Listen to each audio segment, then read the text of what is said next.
వరంగల్ అనగానే వేయి స్తంభాల గుడి, వరంగల్ కోట, భద్రకాళి అమ్మవారి గుడి, రామప్ప, మేడారం, లక్నవరం, పాకాల, గణపురం కోట గుళ్ళు ఇట్లా శాన్నే మతికొస్తాయి. పాత వరంగల్ జిల్లాల చూడాల్సిన టూరిస్టు జాగలు, గుళ్ళు, గోపురాలు, వెనకటి కట్టడాలు బొచ్చెడున్నాయి. వరంగల్కి పోతే ఇన్నొద్దులు ఇవే చూస్తాళ్ళు. ఇక ఈ కాంచెలి గిది సుత చూడొచ్చు. వరంగల్లా మనకు తెలియని టూరిస్టు జాగా ఇంకోటి ఏముందబ్బా అని నెత్తి గోక్కొక్కుర్రి, ముచ్చట చూడుర్రి.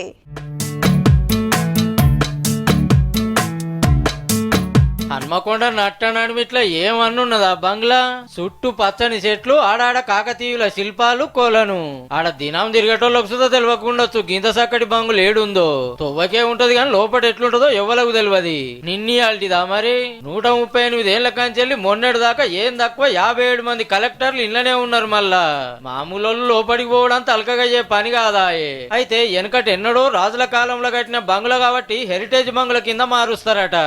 సో 139 సంవత్సరాల నుంచి ఎన్నో ప్రకృతి విపత్తులు కానీ లేదంటే ప్రకృతి వైపరీత్యాలు కానీ ఇట్లాంటి ఎన్నో వచ్చినా కూడా తట్టుకొని కాలానికి ఎదురీది ఈ బిల్డింగ్ నిలబడ్డది.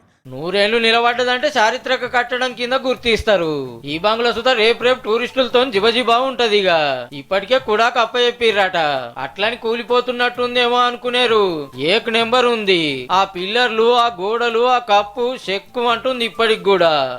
సెంటర్ ఆఫ్ అట్రాక్షన్ ఇటు కాజ్పేట, హనంకొండ, వరంగల్ కి సెంటర్ ఉన్నది కాబట్టి ఇక్కడ విశాలమైన ప్లేస్ ఉన్నది. ఇప్పుడు ఇందులో ఆల్రెడీ కొన్ని కాకతీయులకు సంబంధించిన విధులాలు అవన్నీ కూడా ఇక్కడ డిస్ప్లే చేశారు. 15 ఎకరాల్లో పచ్చని చెట్ల నడమ ఏక్ నెంబర్ సౌలతులతో ఉండే ఈ బంగ్లాల అప్పట్లో దయ్యం తిరుగుతుందని ప్రచారం అయింది.